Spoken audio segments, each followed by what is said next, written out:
ईद उल अजहा के तीसरे रोज बच्चों ने पार्क्स का रुख कर लिया, जहां पर उन्होंने गोल गप्पे, आइसक्रीम, बर्गर और कोल्ड ड्रिंक्स को खूब एंजॉय किया। इस वक्त हमारे नुमाइंदे तारिक हमीद अब्बासी पार्क में मौजूद हैं, बच्चों के साथ मजीद उनसे जानेंगे।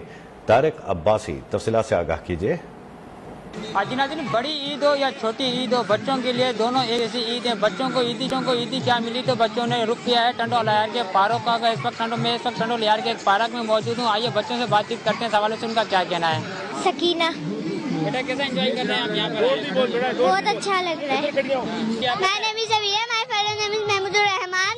हमें बहुत मजा आ रहा है पार्क में, बहुत एंजॉय कर रहे हैं हम इधर पे। हमने गोलगप्पे खाए, आइसक्रीम खाई और बहुत एंजॉय कर रहे हैं। हमने बहुत सारे झूले का मजा आया हमें इधर पे।